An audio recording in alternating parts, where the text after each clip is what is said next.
Hey guys, it's me KSMR here, and today I'm going to be reading a Kenma Kozume ex listener. This one is titled Socially Awkward Fanatics, and this one is posted by Creep_Reaper on AO3, and the story will of course be down in the description box below, so if you guys want to go show them some love on their story, make sure you guys go do that. And yeah, without further ado, let's get right on into the video. Ren, come on, we're gonna miss the train if you don't hurry your lazy ass up. You yelled to your best friend of 10 years. Yeah, I'm coming.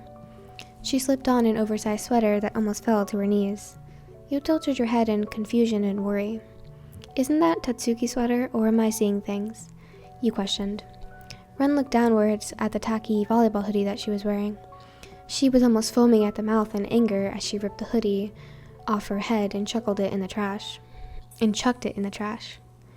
Your best friend was a very quiet person, only knowing how to show her true self around you and her ex, but that didn't end so well for her.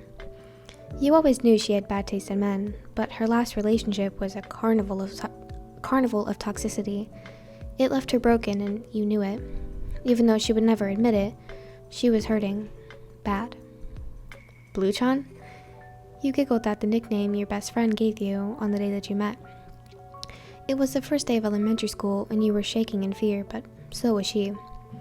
You were put together for a get to know your classmate game.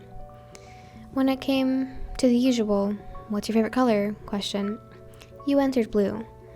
Your future best friend tilted her head in confusion, wondering why on earth you would choose a color as basic as that. Why blue? It's so basic, and you see it everywhere.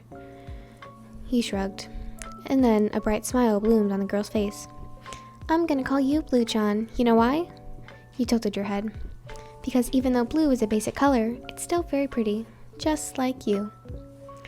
Ren waved a hand in your face. Blue-chan? Hello? Are you still with me? You shook your head, reliving yourself on a fond memory. You answered with a smile. I'm scared. I haven't seen Oni-chan in a whole year, she exclaimed, worried lines covering her face. It'll be fine, I promise. You patted Ren's shoulder, but you winced at the sharp pain that bursted up your left leg. Blue-chan, you need to be more careful. You're still not fully recovered. Ren grabbed your hand, leading the both of you to your shared dorm room. The air was warm on your exposed skin, and the slight wind blowing on your hair back. Why the fuck are you always looking like... What? Sorry. Why the fuck do you always look like you're in one of those 2000 movies when you walk outside? Ren retorted, and you shot a glare towards your best friend.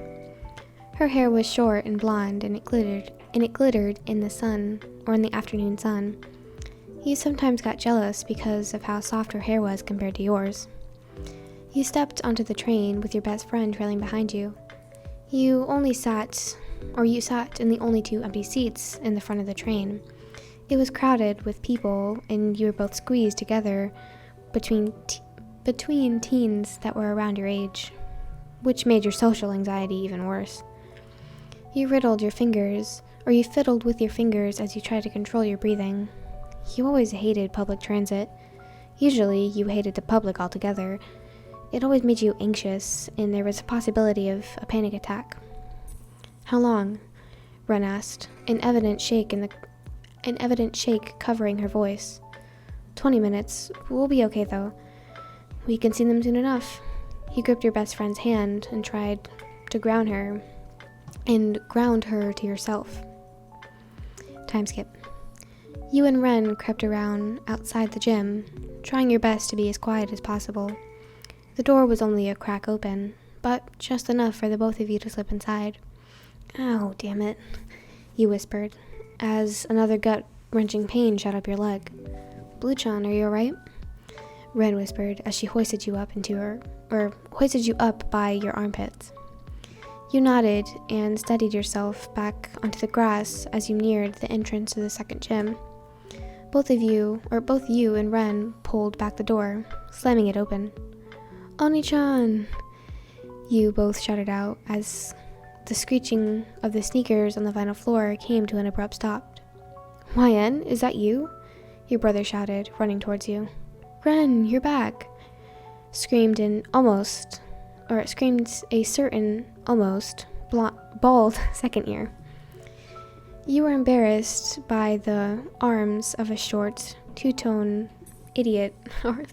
You were embraced with the arms of a two-tone hair idiot. He almost knocked you over because of how much speed he had built up. "YN, I miss you so much," Nishinoya said into the crook of your neck. Oni-san, Oni-san, are you crying? No, but you could, but you would cry if you hadn't seen your baby sister in almost a year since she had what? No, but you would cry too if you hadn't seen your baby sister in almost a year because she was at some... You cut him off with a snort. Okay, I get it. I miss you too.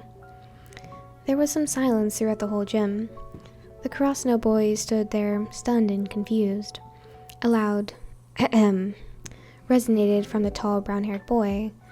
You assumed this was their captain, Daichi. You had heard a lot about him throughout the many phone calls that you had had with your brother and Tanaka.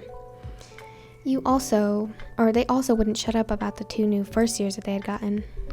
They've apparently got this amazing quick attack, but you wouldn't believe it till you saw it. "Hey, you're Daichi, right?" you asked, walking toward the group of crowded boys. He nodded, surprise evident on his face. You turned your attention to this scary-looking man. He looked like he was almost 20, but he must have been Asahi. He didn't look like a coward, even though Nishinoya has been non-stop talking about how much of a coward their ace is. He doesn't look like a coward. He actually looks kind of intimidating, to be honest. You bowed to the boys in front of you. "My name is Waya Nishinoya. I'm Yu-san's little sister," you said, fiddling with your fingers. "Wow, you and Noya-san are so different. I would have never guessed you were siblings." I want to do a different voice, sorry. "Wow, you and Nishinoya-san are so different. I would have never guessed you were siblings," a jumpy ginger said. You scratched the back of your head, another nervous habit of yours. Nishinoya swung an arm around you, and you jumped a little. YN has social anxiety. You smacked your brother upside the head. You don't just go around telling people that. The boys all stared at you and Nishinoya. It made your skin crawl with anxiety, and you felt a hand grasp your shoulder. You turned to face Ren. She let out a slight nod as you let out a long breath. "Hi, my name is Ren Tanaka. I assume you already know who my brother is," she said, gripping your shoulder a little tighter. You felt a striking pain creeping its way up your leg as you held your outburst in. You could see a smile releasing itself onto your brother's face. "What now?" you said. Wrong voice. "What now?" you said, Nishinoya raising a brow. "You have a weird grin on your face. What is it?" He turned to face the team. "Can you play a game with us?" That's the wrong one. "Can they play a game with us?" You felt your heart stop. You hadn't told your brother about your injury that you sustained a while back, and you weren't completely sure that it had fully healed. But you couldn't disappoint your brother, who had just gotten back after a year of being away. The least you could do is play one game. "If it's okay with the girls, we could play a 6-on-6. Ren smiled and you nodded. Luckily, you and Ren were already dressed well enough to play a game of volleyball. You weren't sure how long this game would last, but it didn't matter. The boys split up into 2 teams of 5.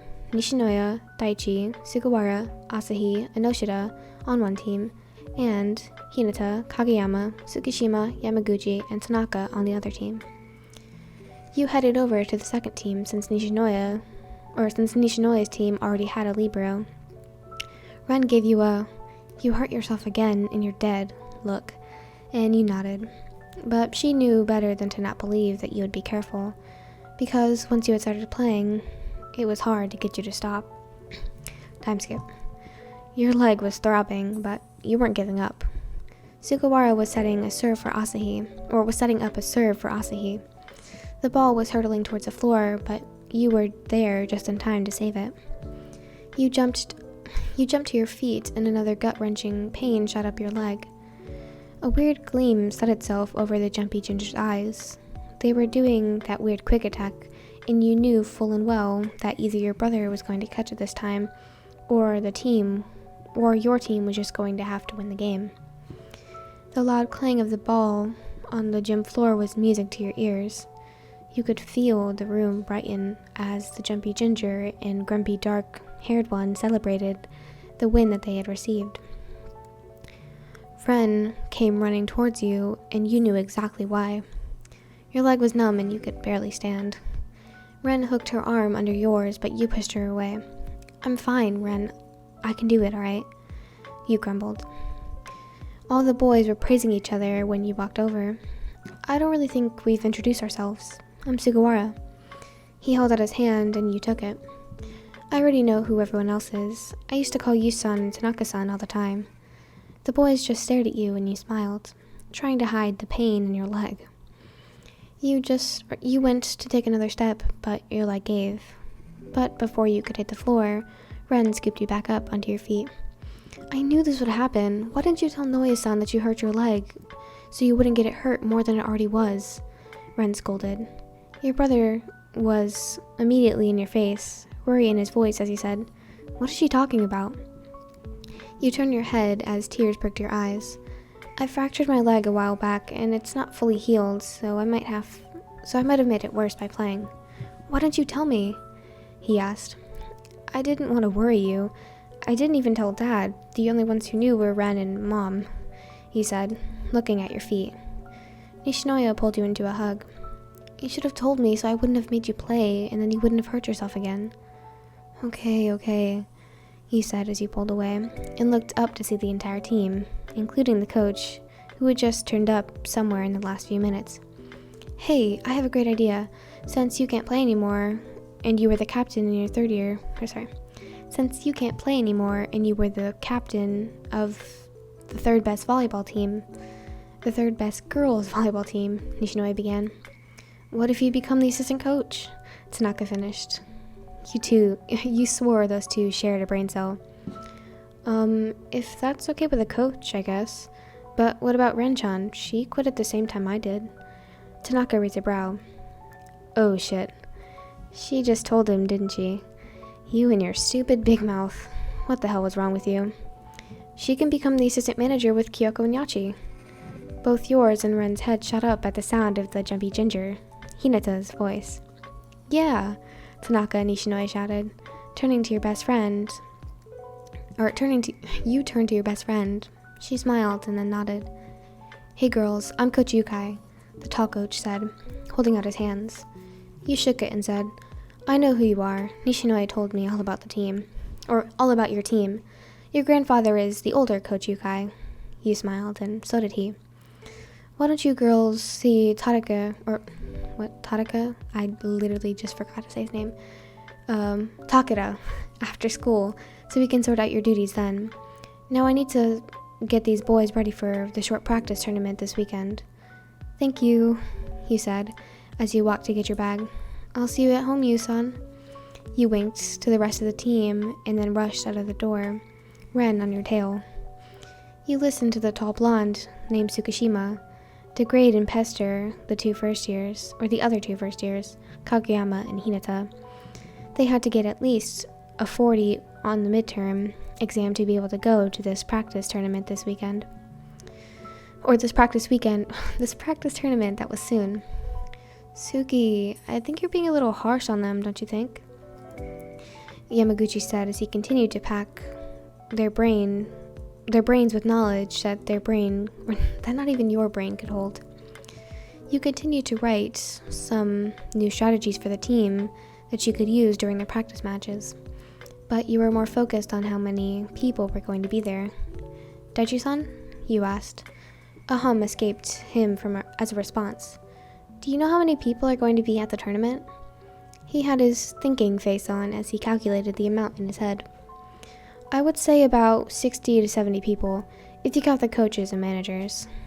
Your eyes widened and Ren's ears perked and then slumped down towards you. She laid her head on your lap. "We're gonna die," she mumbled. You giggled. "We'll be fine." Okay, we don't really have any Kenma action yet, but that's gonna happen in the future because this story has 13 chapters.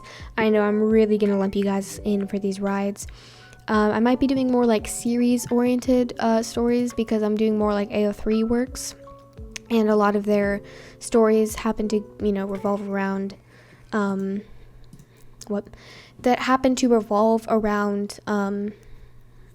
like different parted series, I guess. So yeah, they don't really have that many like one-shots that I've seen, at least. So yeah, I hope you guys enjoyed that, and if you did, make sure to subscribe and tap the notification bell so you're notified every single time I post a video, and also like the video because it does something for you to back them. Thank you guys so much for watching. I hope you guys have a fantastic day, and I'll see you guys in the next video. Goodbye.